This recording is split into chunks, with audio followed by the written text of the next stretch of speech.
मानव के कष्ट के दो कारण हैं, पहला अहमता और दूसरा ममता। अहमत्व और ममत्व। अहमत्व सदा खुद के ऊपर होता है, अहम जिसे हम कहते हैं, मैं बहुत सुंदर हूं इस बात का अहंकार, मेरी बहुत संपत्ति है इस बात का अहंकार, मेरे पास ये गाड़ी है इस बात का अहंकार, मेरे पास इतना बल है इस बात का अहंकार। इसी को कहते हैं अहमत्व। ये मानव का सबसे पहले दुख का कारण होता है। और मानव के दुख का दूसरा कारण क्या है? ममत्व। अहमत्व और ममत्व।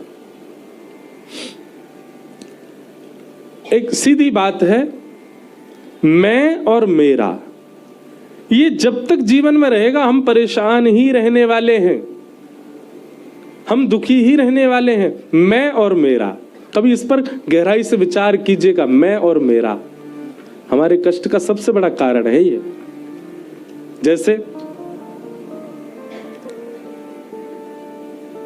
मैं कहीं गया, मेरा मुंह फूल गया, किसी ने मुझसे पूछा आप इतने उदास क्यों बैठे हैं?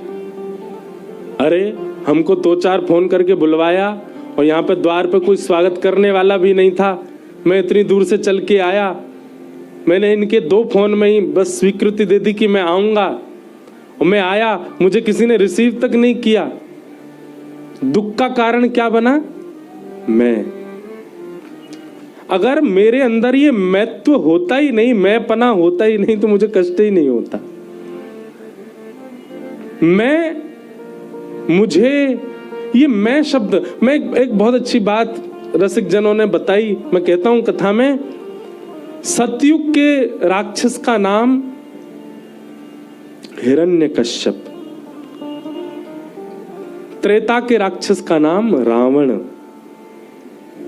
3 अक्षर का, द्वापर के राक्षस का नाम कंस, 2 अक्षर का, और कलयुग के राक्षस का नाम 1 अक्षर का, मैं। ये मैं ही राक्षस है। ये हमारे अंदर जो मैं पना है, इसी को नष्ट करने आएंगे भगवान कल की। तो सबसे पहले दुख का कारण क्या हुआ? मैं। जब आप अपने आप को कुछ समझने लग जाते हैं, आप दुखी ही रहोगे।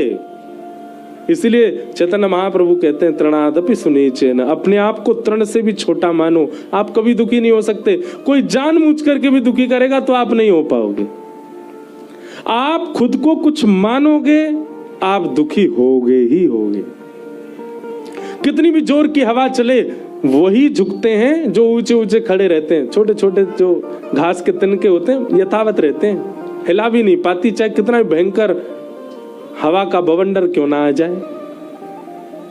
ठीक वैसे ही आपने खुद को कुछ मान लिया, आप दुखी रहोगे, पर अपने आप को तृण के भांति माना, कभी दुखी नहीं हो सकते। तो पहले दुख का कारण मैं, अहमत्व।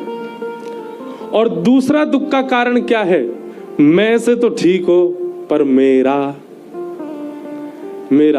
मेरी दुकान, मेरा घर, मेरी बच्चे, मेरी पत्नी, मेरा पैसा, मेरा फोन, मैं और मेरा, इसी को क्या कहते हैं? ममत्व। पिताजी ये दोनों ही दुख देते हैं, अहमत्व और ममत्व।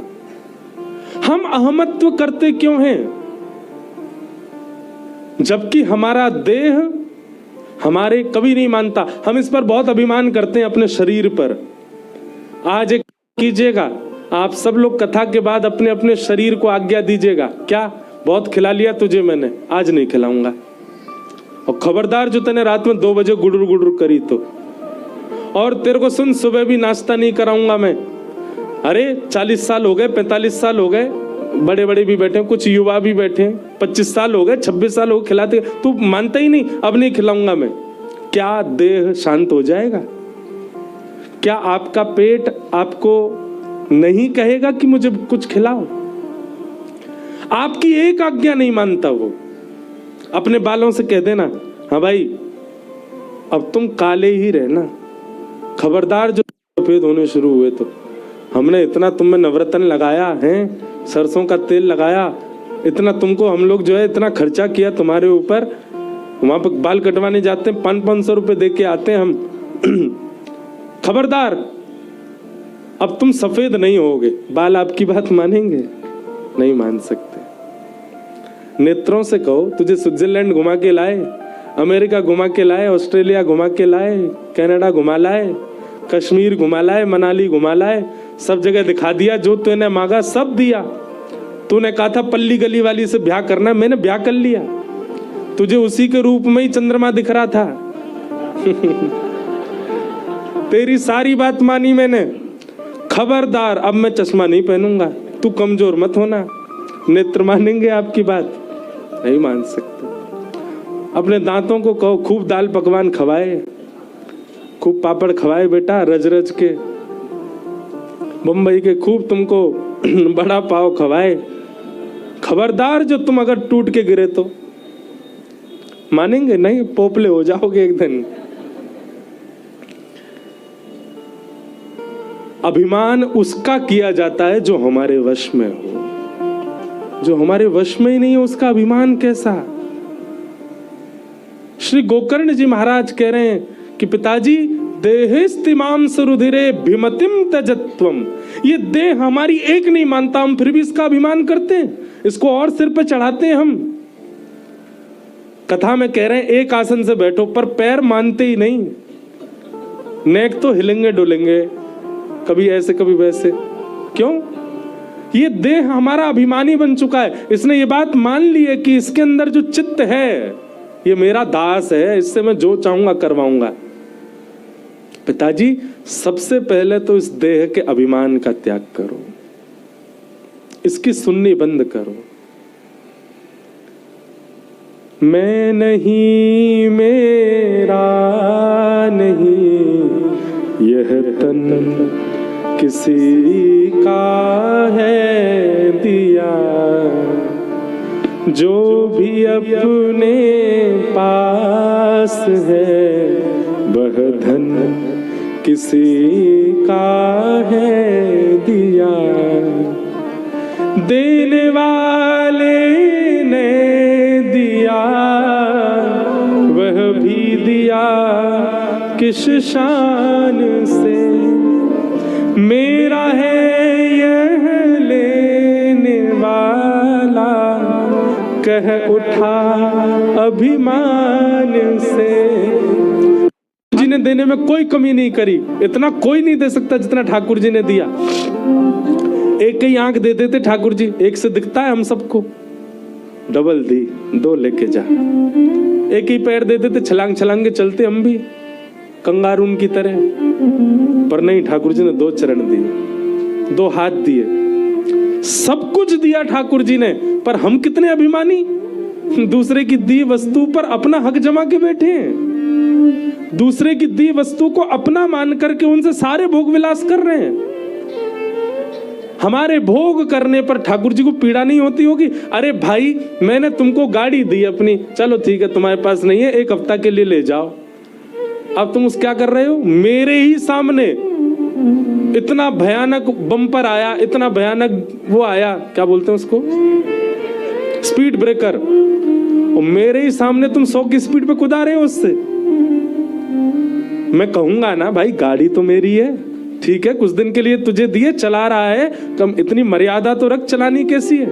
बल्कि दूसरे की अगर लीज पर कोई वस्तु मिलती है तो उसका तो अपनी वस्तु से ज्यादा ध्यान रखा जाता है। ये देह ठाकुर जी ने हमको दिया, हम इस पर अभिमान क्यों करते हैं? और इस शरीर से सारे बुरे काम कर्म करके ठाकुर जी को हम क्या दिखाना चाह रहे हैं?